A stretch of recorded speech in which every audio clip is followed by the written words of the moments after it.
Brothers, ಈಗಿನ ಯುವಕರೇ ಆ ಕೆಲಸ ಕೂಡ ಕಡಿಮೆ ಅಂತ ಅನ್ಕೊಬಿಟ್ರಿ. ನಿಮ್ಮ ಫ್ಯಾಮ್ಲಿ ಸಲ ನೀವು ಕಷ್ಟಪಟ್ಟರೆ, ನಿಮ್ಮ ಅಕ್ಕ ತಂಗಿರ ಸಲ ನೀವು ಕಷ್ಟಪಟ್ಟರೆ, ದೇವರೆಲ್ಲೋ ಒಂದು ಕಡೆ ನಿಮ್ಗೆ ಒಂದು ತುತ್ತು ಅನ್ನ ಭಾಳ ಅದ್ಭುತವಾಗಿ ಕೊಡ್ತಾನೆ. ಬಟ್ ನೀವು ಯಾವುದೇ ಕಾರಣಕ್ಕೂ ಅದನ್ನ ನಗಲದಿಸಿ ಮಾಡಿಕೊಂಡು ನಿಮ್ಮ ಸುಖನ ನೀವು ನೋಡಿ. ಈ ಬದುಕು ಇನ್ನೊಬ್ಬರ ಸಲಗೆ ಆಗಿರಲಿಲ್ಲ ಅನ್ನೋದೇ ನನ್ನ ಆಸೆ. ಇವತ್ತು ನಾನು ಒಂದು 3 ಡೇಸ್ ಆಯಿತು ನನ್ನ ಚಾನಲ್ ಮಾಡೀನಿ, ಯೂಟ್ಯೂಬ್ ಚಾನಲ್ ಮಾಡೀನಿ.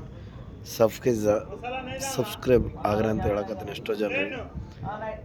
ಇದರಿಂದ ಏನಾದರೂ ₹1 ದುಡ್ಡು ಬಂದರೆ ಅದು ದೇಶದ ಅಭಿವೃದ್ಧಿ ಆ್ಯಂಡ್ ದೇಶದ ಜನತೆಗೆ. ಈ ದುಡ್ಡು ನನ್ನ ಪರ್ಸ್ನಲಿಗೆ ಯಾವತ್ತೂ ನಾನು ಬಳಸಲ್ಲ. ದಯವಿಟ್ಟು ಕಸ್ಟಮರ್ ದೇವರುಗಳು ಇದ್ರ ಮೇಲೆ ಒಂದು ಸ್ವಲ್ಪ ಗಮನ ಇಟ್ಟು ಸಬ್ಸ್ಕ್ರೈಬ್ ಆಗಿರಿ. ನಮಸ್ತೆ.